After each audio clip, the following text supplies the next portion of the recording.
When it comes to racial stereotypes, a common one for Asian Americans is the model minority. That's a term given to a demographic group perceived as achieving greater success than the average population. According to the Pew Research Center, the median household income for Asian Americans is $73,000 a year, $20,000 more than all U.S. households. But we should note there are huge income variations in the Asian American population, with Hmong, Burmese, and Nepalese at the lowest end of the spectrum, earning about $40,000 a year.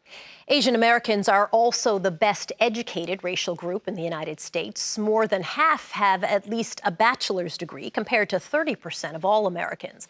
And when it comes to getting into college, Asian American students score on average 60 points higher on the SAT than white students, and about 200 points higher than Black and Hispanic students. But several Asian American groups are saying they're being punished for their success. A group called Students for Fair Admissions is suing Harvard University for discrimination, saying the school limited its number of Asian students in preference for white students. Jeannie Suk Gerson is a professor at Harvard Law School, and she joins us from Cambridge. Nice to see you, Professor Gerson. Thank you for your time. Can you walk us through this lawsuit, explain exactly what's sort of at stake here? Well, the lawsuit takes place under a law called Title VI of the Civil Rights Act. It is not a constitutional case. It involves a federal law that prohibits discrimination in activities and programs that receive federal funding. Harvard University does receive federal funding, as do many colleges and universities in the country, most of them, in fact. And so it is very important that those colleges and universities avoid discriminating on the basis of race.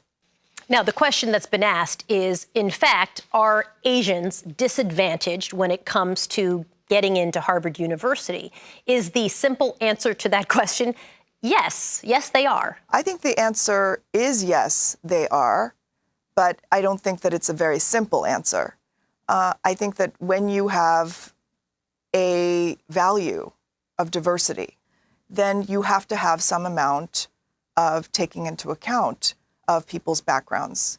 And that could be all kinds of different backgrounds, whether it's racial, ethnic, class, or the opportunities that one has had, the hardships that one has had to overcome. So many colleges won't talk about quotas, but they will talk about this sense of we're trying to create a community in a school, which means we need X number of ballet dancers and X number of football players and X number of people who are, perfect on their SATs and X number of people from these areas and some people from this area.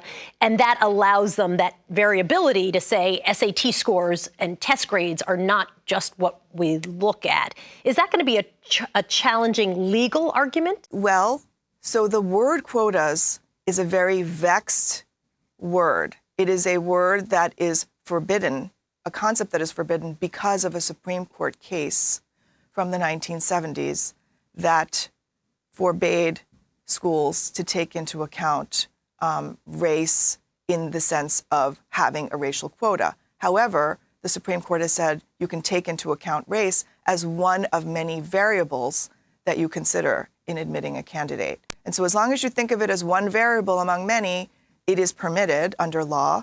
What do you think is the ultimate impact of this lawsuit? I think the ultimate impact of this lawsuit, regardless of whether Harvard wins or loses, is that there will be some internal soul searching about its admissions process.